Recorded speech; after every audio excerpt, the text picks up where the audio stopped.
Good morning বন্ধুরা, তোমরা কেমন আছো? আশা করি খুব ভালো আছো। আমিও খুব ভালো আছি। প্রতিদিনকার মতো আজকেও তোমাদের কাছে রেসিপি নিয়ে হাজির হলাম। আজকে একদম অন্যরকম রেসিপি। বর্ষাকালে দিনে ঘরে বসে এই রেসিপিটা যদি পাও তাহলে মন্দ হয় না। চলো বন্ধুরা, কী রেসিপি বানাবো তোমাদের সাথে শেয়ার করে দিই।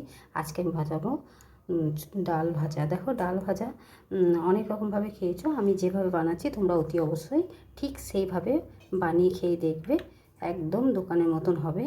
দেখো, ডালটাকে আমি ভালো করে ধুয়ে 4 ঘন্টা ভিজিয়ে নিয়েছিলাম। ভিজানোর পর জল থেকে ছেঁকে নিয়ে সুতির কাপড়ে আমি মুছে নিয়েছি। মানে সুতির কাপড়ের মধ্যে ঢেলে দিয়েছিলাম, তারপর ভালো করে মুছে নিয়েছি।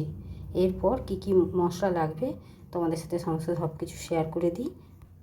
তারপর দেখো, বাদাম তো লাগবেই। বাদাম নিয়ে নিয়েছি কিছুটা। এখানে নিয়ে নিয়েছি চাট মশলা, এখানে বিট নুন আর রান্না করার যে রেগুলার নুন।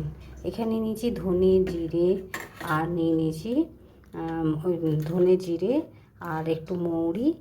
এইসব নিয়ে আমি শুকনো কড়াইয়ের মধ্যে, আর লঙ্কা আছে, লঙ্কা, এইসব আমি শুকনো কড়াইয়ের মধ্যে ভেজে নিয়ে গুঁড়ো করে নিয়েছি। এবার চলো বন্ধুরা, কড়াই আমি তেল চাপিয়ে দেবো। দেখো বন্ধুরা, প্রথমে আমি বাদামগুলোকে ভেজে নেব। কড়াইয়ের তেলটা গরম হয়ে এসছে, তাই আমি বাদামগুলো ছেড়ে নিলাম। বাদামগুলোকে আমি ভালো করে লাল করে ভেজে তুলে নেব। দেখো বন্ধুরা, বাদামগুলোকে আমি ভেজে তুলে নিলাম। এবারে এই তেলের মধ্যে আমি ছোলার ডালটা দিয়ে দেব। অল্প অল্প করে ভেজে নেব।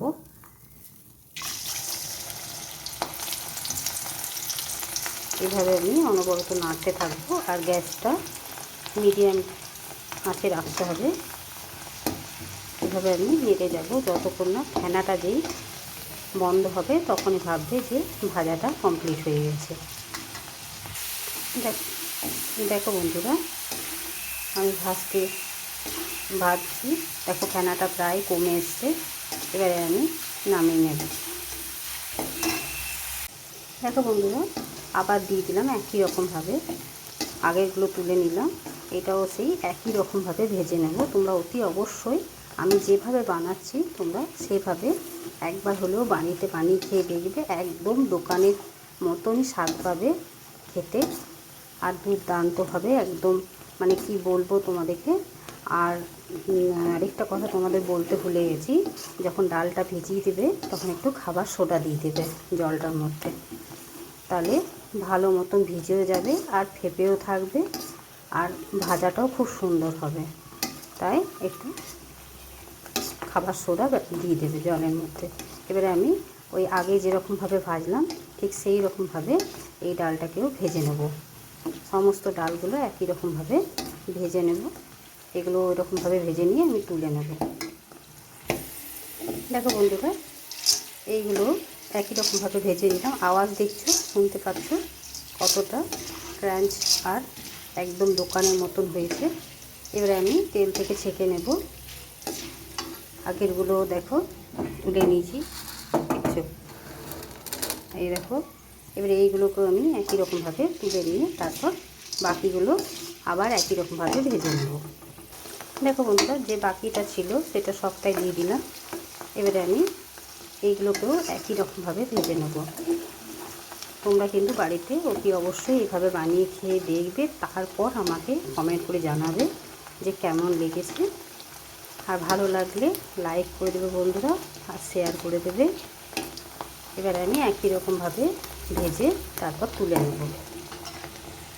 দেখো বন্ধুরা, একইভাবে যে বাকিটা ছিল সেটাও ভেজে নিলাম। দেখো, ফেনাটা কমে গেল, একদম ঘাবড়ে যাবে না বা ভয় পাবে না।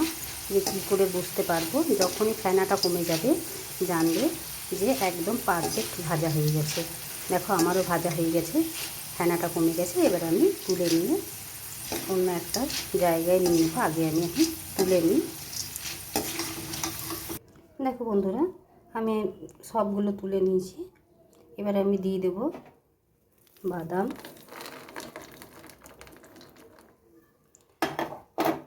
দিয়ে দেবো ভেজে রাখা যে মশলাটা, ধনে জিরে মৌরি আর লঙ্কা আর একটু হলুদ দিয়েছি। আর দিয়ে দেবো চাট মশলা, বিট নুন আর রেগুলার নুন, আর দিয়ে দেবো চাট মশলা। আর দিয়ে দিচ্ছি চাট মশলা হাফ চামচ মতন। এবারে আমি সমস্ত উপকরণগুলো ভালো করে নেড়ে চেড়ে মিশিয়ে নেব। তাহলেই তৈরি হয়ে গেল দোকানের মতন ডাল ভাজা বা ডালমুট, তোমরা যেটাই বলো। কি বলো তোমরা অতি অবশ্যই কমেন্ট করে জানাবে। দেখো একদম দোকানের মতন দেখতে হয়েছে, কেউ বুঝতেই পারবে না যে বাড়িতে তৈরি না দোকানে। চলো বন্ধুরা, এবারে আমি অন্য একটা জায়গায় ঢেলে নিয়ে তারপর তোমাদের কাছে ফিরে আসছি। দেখো বন্ধুরা, ডাল ভাজার রেসিপিটা আমার তৈরি হয়ে গেছে। তোমাদের কেমন লেগেছে অতি অবশ্যই কমেন্ট করে জানাতে ভুলবে না। ভালো যদি লেগে থাকে লাইক, শেয়ার এবং চ্যানেলটিকে সাবস্ক্রাইব করে দেবে, আর পরিবার পরিজনের সাথে শেয়ার করে দেবে। আজকের মতন এতটুকুই, কালকে আবার অন্য কোনো রেসিপি নিয়ে হাজির হব।